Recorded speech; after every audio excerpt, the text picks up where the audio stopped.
Es un gozo poder compartir con vosotros en esta mañana y como ya nos han leído, vamos a centrarnos en el capítulo 24 del Evangelio de Lucas.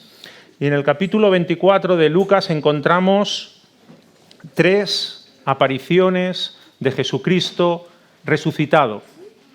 Primeramente a las mujeres en los primeros versículos.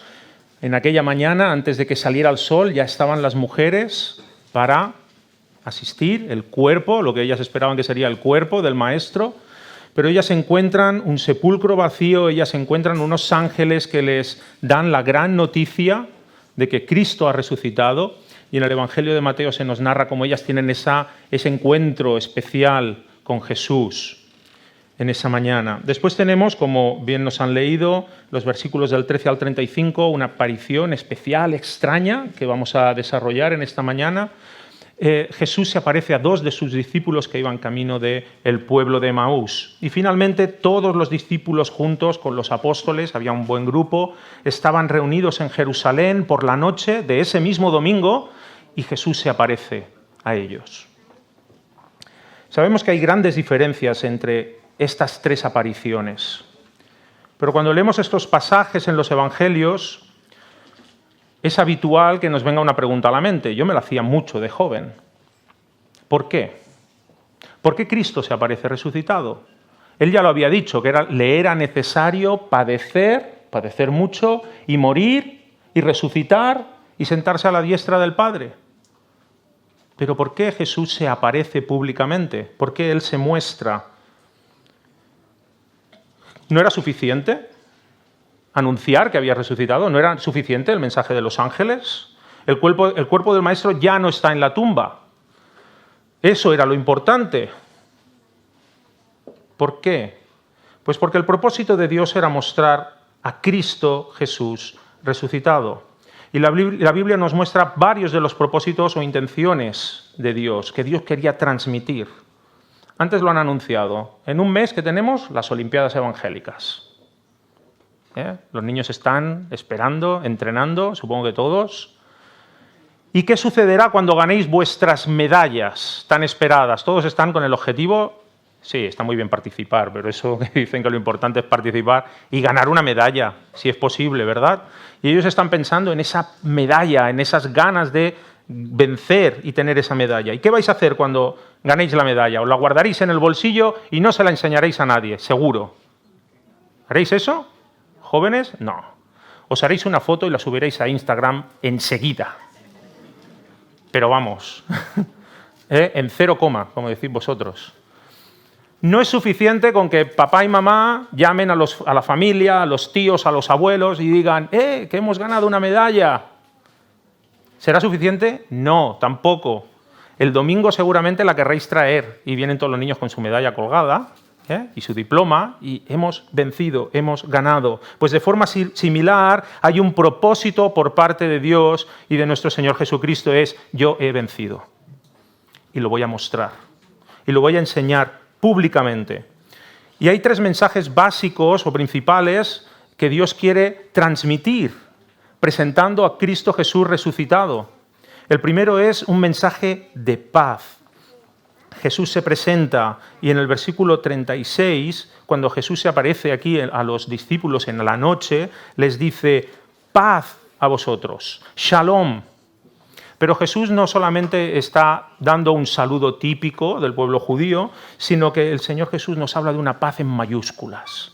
Lo que nos está diciendo es, he completado mi obra en la tierra, he completado mi ministerio de redención, os traigo paz, reconciliación por parte de Dios con vosotros. Teníamos una cuenta pendiente con nuestro Creador. Todos tenemos una cuenta pendiente con el Creador.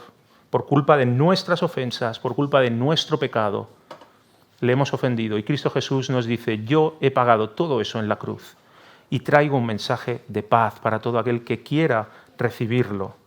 Buenas nuevas de paz, nos dice el apóstol Pablo en la carta a los Efesios. Cristo vino a dar esas buenas noticias de paz. Segundo mensaje, segundo propósito, un mensaje de victoria.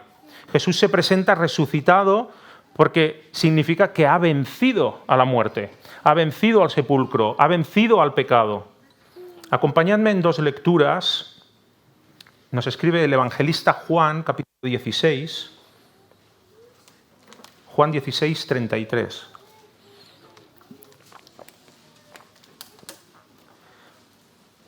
Juan 16, 33. Dice así el Señor: estas cosas os he hablado para que en mí tengáis paz. En el mundo tendréis aflicción. ¿Tenemos aflicción en el mundo?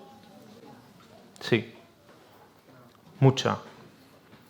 Pero el Señor nos dice: confiad, yo he vencido al mundo. Cualquier problema que puedas tener en esta vida, el Señor te dice: tranquilo, yo he vencido al mundo. Mi victoria es tu victoria. Y por lo tanto tenemos esperanza de vida nueva, vida eterna en Él. Y Jesús se vuelve a presentar de nuevo a Juan, pero ya no en esta revelación, sino en la revelación final, en el Apocalipsis. Acompañadme a Apocalipsis capítulo 1, y Jesús se presenta otra vez con otro mensaje de victoria. Apocalipsis 1, 17 y 18. Escribe el apóstol: cuando le vi, ve al Hijo del Hombre, ve a Cristo, dice: cuando le vi, caí como muerto a sus pies. Y él puso su diestra sobre mí, diciéndome: no temas, yo soy el primero y el último, el que vivo y estuve muerto. Mas he aquí que vivo por los siglos de los siglos. Amén. Y tengo las llaves de la muerte y del Hades. De esta manera, Jesús reivindica su poder.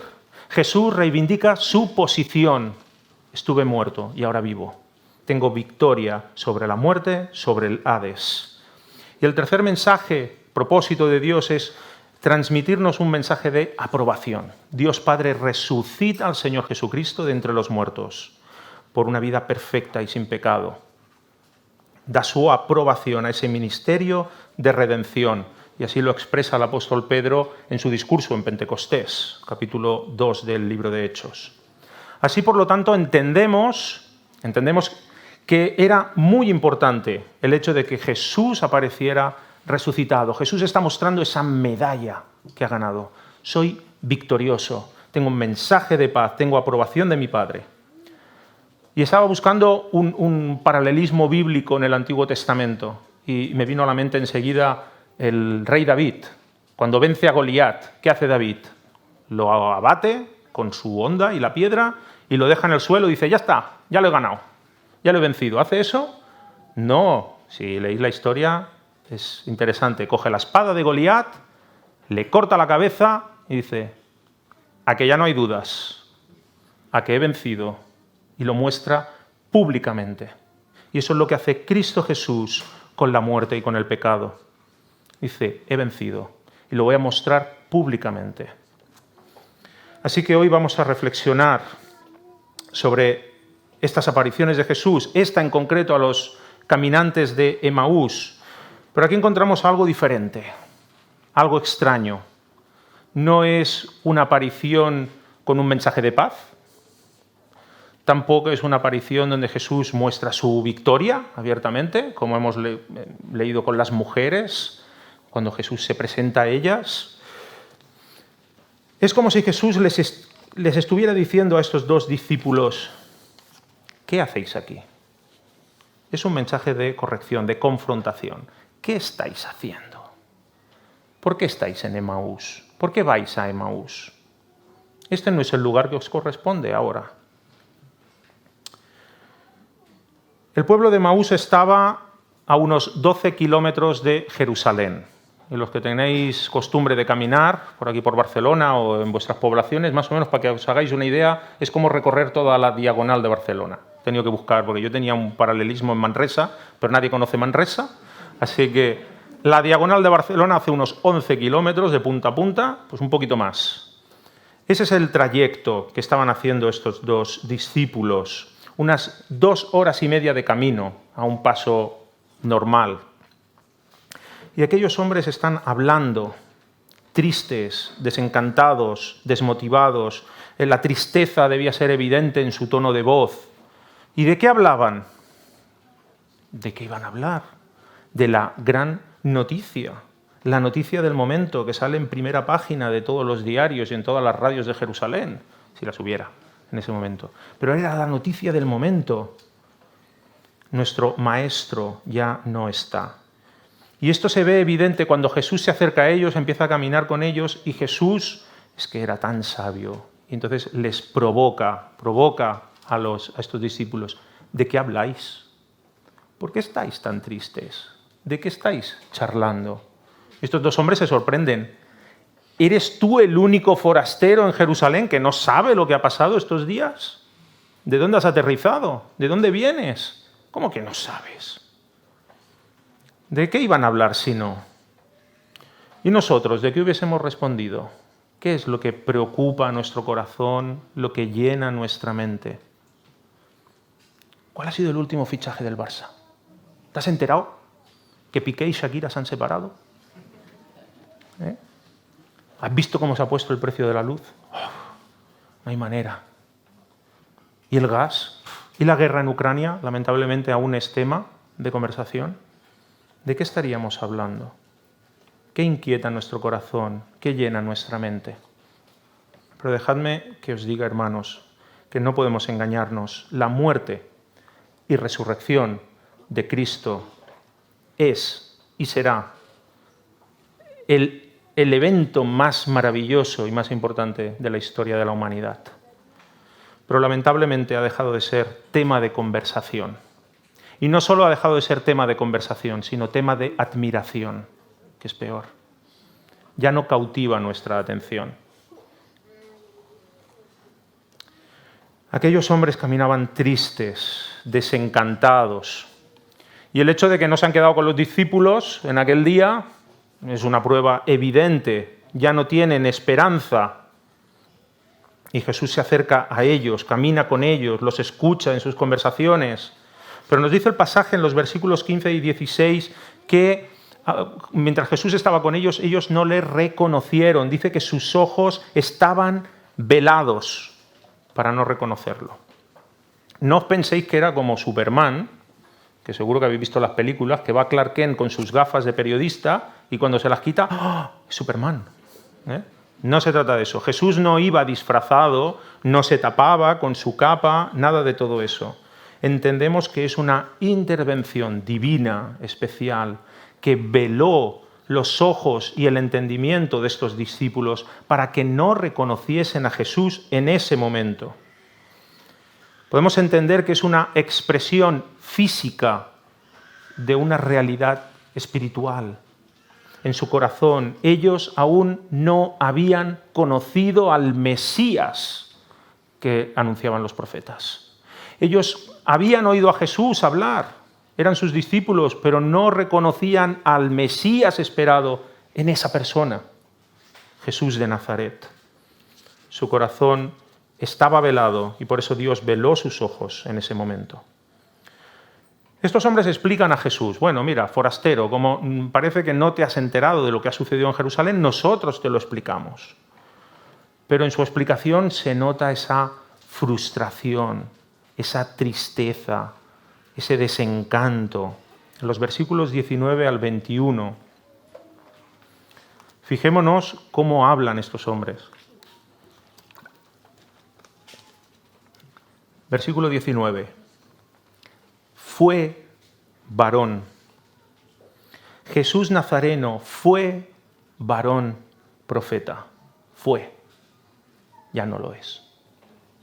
Ya no está para ellos. Versículo 21. Nosotros esperábamos algo de él, pero ya no lo esperamos, porque ya se fue, ya no está. Qué frustración, qué desencanto.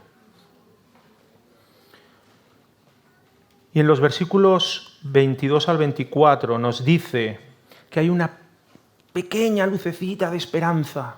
Aunque, dicen ellos, bueno, hay unas mujeres que nos dijeron que el sepulcro estaba vacío, que vieron unos ángeles, parece que lo explican pero no se lo creen mucho, y algunos de los nuestros fueron también de mañana, estos son Pedro y Juan, como sabéis, fueron al sepulcro y evidentemente encontraron el sepulcro vacío, pero a Jesús no lo vieron. Y ellos relatan la noticia. Eso es lo que hay.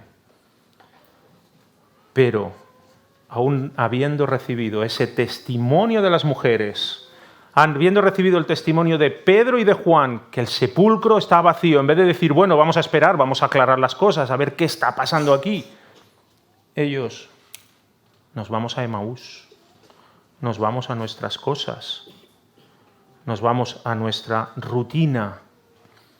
Y de hecho nosotros ya estamos volviendo todos a la rutina. Ya se han acabado las vacaciones, volvemos al cole, chavales, hay que volver al cole, es lo que toca. Volvemos a la rutina y en estos días todos ya estamos incorporándonos a nuestros puestos de trabajo, centros de estudio, volvemos a la normalidad. Y de hecho no sabemos a ciencia cierta qué iban a hacer estos dos hombres a Emaús. Solamente el evangelista Marcos nos dice que iban de camino, iban al campo. Quizá tuvieran su negocio, quizá su vivienda habitual, no se sabe muy bien. Pero lo que debemos destacar de esta escena es que ningún testimonio, ni el de las mujeres que dijeron haber visto ángeles, ni el de Pedro y Juan que confirmaron que el sepulcro está vacío, nada de todo lo que oyeron en esa mañana les hizo cambiar de planes. Ellos se fueron a Emaús, volvieron a su rutina. Porque solo un encuentro personal con el Señor Jesucristo puede cambiar una vida. Nada de lo que yo diga aquí, en esta mañana, nada de lo que puedan explicaros los pastores va a cambiar vuestra vida. Solamente la obra del Espíritu Santo y un encuentro personal con Jesucristo puede transformaros. Y así hemos vivido muchos de nosotros. Quizá un amigo, un familiar, un vecino es cristiano, os ha explicado, habéis visto vidas transformadas, pero estoy convencido que mañana volveréis a vuestra rutina. Tu vida va a seguir igual hasta que tengas un encuentro con Jesús. Y estos hombres tuvieron un encuentro con Jesús. No solamente con su maestro que los había guiado en esos años, tuvieron un encuentro con el Hijo Eterno de Dios. Y llegados a este punto de la historia, nos hubiese gustado ver a Jesús manifestándose con poder. Yo soy, que no os habéis enterado, que yo soy, he resucitado. Así Jesús se manifiesta a las mujeres, Jesús enseña su medalla de victoria. El evangelista Marcos nos escribe en el capítulo 28 y dice que Jesús les salió al encuentro, esas mujeres que volvían del sepulcro, Jesús les salió al encuentro diciendo, salve, y ellas acercándose abrazaron los pies y le adoraron. Y entonces Jesús les dijo, no temáis, id, dad las nuevas a mis hermanos para que vayan a Galilea y allí me verán. Pero en vez de presentarse así Jesús a estos dos discípulos que van caminando tristes hacia Emaús, en vez de tener una revelación apoteósica y decir, yo soy, salve, Jesús tiene un trato muy diferente con ellos. Versículo 25, ¿qué les dice? Insensatos y tardos de corazón, lentos de corazón. Jesús, tú que eres príncipe de consolación, ¿no tienes unas palabras de ánimo para estos pobres hombres? Pero Jesús aquí nos va a mostrar un propósito específico para con estos dos discípulos y los va a confrontar con amor, pero los va a confrontar con gracia, pero los va a llevar a una realidad espiritual que ellos aún no entienden, que Él es el Hijo Eterno de Dios. Y es que estos dos hombres han hecho dos cosas muy, muy mal. Primero, han desobedecido a la voz de las mujeres. ¿Qué dijeron los ángeles a las mujeres, Jesús a las mujeres? Que les dijo, id a mis hermanos, dadles la buena noticia y decidles que los veré en Galilea. ¿Y ellos qué hacen? En dirección contraria, nos vamos a Emaús. Y segundo error, su frustración y desencanto se debe a que no habían entendido nada. No habían entendido las palabras de Jesús en todo su ministerio. Jesús les había hablado que le era necesario padecer, morir y resucitar. Y cuando eso sucede, ellos no lo creen, ni con el testimonio de las mujeres, ni con el testimonio de Pedro y Juan. Ellos no entienden nada. no entendieron ni creyeron. ¿Sabéis qué les pasó? Que suspendieron el examen. ¿Qué pasa cuando suspendéis un examen? Estudiantes, que veo muchos jóvenes. ¿Qué pasa si suspendéis un examen? Que os riñen en casa, ya lo sé. Pero aparte de eso, ¿qué tenéis que hacer? Clases extra y recuperar el examen. Habrá un examen de recuperación. ¿Sí? Eso era lo normal en mi tiempo. Tanto tiempo ha pasado que ya no se hace. Seguro que sí. Las recus, que le llamábamos, a recuperar. Pues estos dos hombres han suspendido el examen de Antiguo Testamento. Muy mal por ellos. Y el Señor Jesús se acerca a ellos con amor y con gracia y les va a hacer una clase particular porque tienen que recuperar la asignatura de Antiguo Testamento. Necesitan repasar. Versículo 27 es uno de los versículos que me encantan. Es un versículo sencillo, pero que tiene una grandeza impresionante. Versículo 27, Jesús se acerca a ellos y ¿qué les dice? Comenzando desde Moisés y siguiendo por todos los profetas, les declaraba en todas las Escrituras lo que de él decían. Una clase privada y particular de teología bíblica. ¡Qué afortunados! ¡Qué afortunados! Y nosotros nos tenemos que conformar.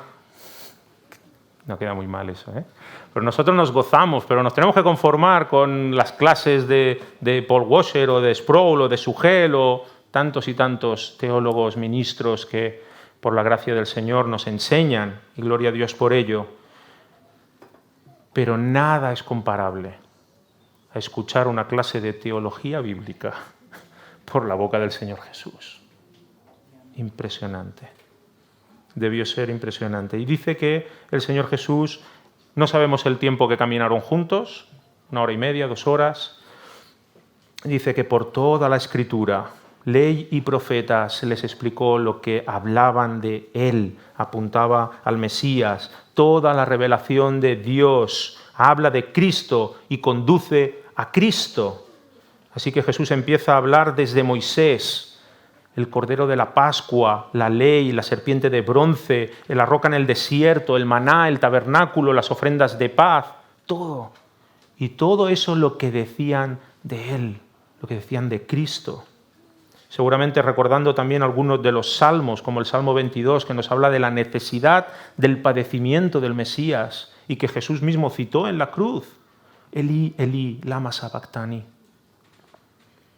Y cómo no, pasando por los profetas, el capítulo 34 de Ezequiel, o la imagen del profeta Jonás, que también Jesús mencionó, la señal del profeta Jonás, que iba a resucitar de entre los muertos, la profecía de Isaías 53. ¡Wow! Y todo eso lo fue explicando a estos hombres. Escribe el pastor Luis Bonet, y me gusta mucho cómo lo expresa. Dice, Jesús había querido primeramente, en ese primer encuentro con estos dos hombres, primeramente quiso permanecer desconocido a los discípulos, a fin de instruirlos, persuadirlos por las Escrituras, a través de las Escrituras, de lo que de Él decían, antes de convencerlos, la muestra final, antes de convencerlos por una manifestación exterior, apropiada para impresionar los sentidos. ¿Cuán peligroso es eso? A veces nosotros buscamos impresionar los sentidos, pero no buscamos la instrucción, la persuasión a través de la Escritura, de la palabra del Señor. Queremos ser impresionados solamente, cuando debemos ser instruidos. Hay quien piensa que para ser cristiano hay que ser un gran teólogo, hay que saber mucho de Biblia. Pero este pasaje nos muestra que para ser un seguidor de Jesús, para ser un discípulo de Jesús, puede ser que tengas que ir a clases de recuperación.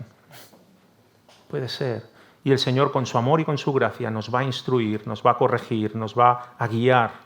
Este relato nos muestra cómo podemos ser seguidores de Jesús, aun con nuestras limitaciones, aun con nuestros errores. Únicamente debemos estar dispuestos a recibir instrucción del Señor a recibir dirección a través de su palabra. Encontramos aquí dos hombres que Jesús había descrito como insensatos y lentos de corazón. Y a lo mejor hay muchos de aquí hoy en esta mañana que somos insensatos y lentos de corazón y que no obedecemos la voz del Señor, pero el Señor tiene gracia para con nosotros. Dos hombres con falta de conocimiento, dos hombres con poca fe, que fueron tocados por la obra del Señor, que fueron tocados por el Espíritu del Señor. Y ellos mismos lo reconocen al final de esta historia, cuando Jesús se muestra a ellos y después se desaparece ante su vista. Y ellos dicen, claro, versículo 32, ¿no ardía nuestro corazón? ¿No hervía nuestra sangre cuando estábamos caminando con Él y nos explicaba las Escrituras? ¿No ardía nuestro corazón? Ellos estaban siendo tocados por el Espíritu. Estos hombres fueron cautivados por la exposición de la palabra. Estos hombres fueron tocados por el Espíritu de Dios y transformó toda esa duda que ellos tenían en confianza. Y transformó toda la frustración que llevaban en ese camino, esa tristeza, y la transformó en esperanza. Jesús ha resucitado. Jesús ha resucitado. Y Jesús había conquistado la mente y el corazón de estos hombres antes de manifestarse ante sus ojos. Es lo que dice el apóstol Pablo cuando escribe a la carta a los Romanos, capítulo 10. Así que la fe es por el oír, y el oír por la palabra de Dios. Estos hombres oyeron la palabra de Dios por la boca del Señor Jesucristo. Ahora conocían, ahora sabían realmente cómo eran las características de ese Mesías anunciado por los profetas. Y ahora podían reconocer y ver que Jesucristo, Jesús de Nazaret, su Maestro, era el Hijo encarnado de Dios, que cumplía todo lo que habían anunciado los profetas. Ya hemos dicho al principio que no sabemos qué iban a hacer estos hombres allí, a Emaús. Pero lo que sí que nos destaca el pasaje es que una vez transformados sus corazones, sus prioridades cambiaron. Al inicio de la historia, ni el anuncio de las mujeres, ni el anuncio de Pedro y de Juan, de que el sepulcro está vacío, les persuadieron. No, nosotros tenemos cosas importantes que hacer en Emaús. Es que, ¿sabes? Tenemos una reunión, y a veces nuestra vida va así, tenemos cosas importantes, tenemos una agenda que cumplir. Y ya lo que nos digan es igual. No los persuadieron. Pero ante la evidencia de la resurrección de Cristo, ante un corazón transformado, las prioridades cambian. Nada tiene más importancia ahora que ir a buscar a nuestros hermanos. Ya lo que teníamos que hacer en Emaús ya no cuenta para nada. Ni esta noche, ni mañana por la mañana, no, nos vamos otra vez a Jerusalén.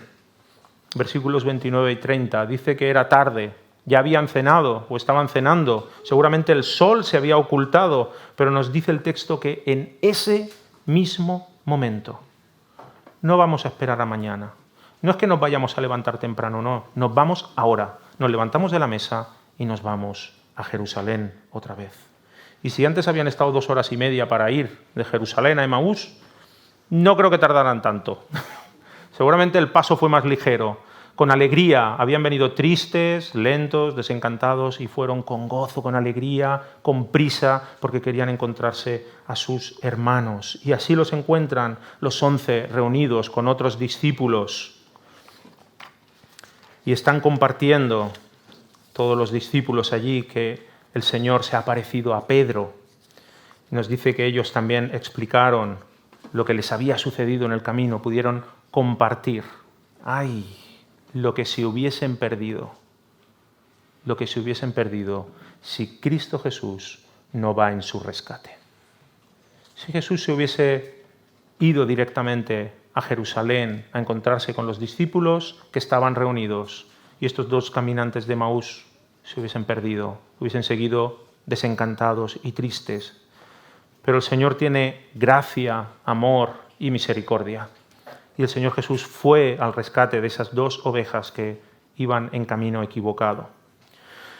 Querido hermano y querida amiga, no sé qué planes tienes para tu vida. No sé. Seguro que son lícitos Quizá tienes planes de estudiar una carrera, estás acabando el bachillerato y estás pensando en tu futuro. Es muy lícito. Quizá te estás dedicando con todas tus fuerzas a tu trabajo, un proyecto empresarial que estás iniciando, tienes que dedicar mucho tiempo. Muy bien, es muy lícito. Quizá hayas trabajado lo suficiente, estás jubilado y quieres plantar flores o tomates, da igual. Todo eso es muy lícito. Pero hay momentos en la vida, hay noticias que no se pueden dejar para mañana. Cuando el Señor te manifiesta algo como esto, no puedes dejarlo para mañana. Si en tu interior el Señor está tocando tu corazón, como a estos dos caminantes de Emaús, no lo dejes para mañana. No lo dejes. Responde hoy a la voz del Señor. Da igual si sabes mucho de Biblia, si sabes poco, si es el primer día que escuchas el mensaje del Señor. Da igual. Eso da igual. Si el Señor está hablando a tu corazón, no lo dejes pasar. Responde a la voz del Señor. Amén. Que el Señor os bendiga a todos.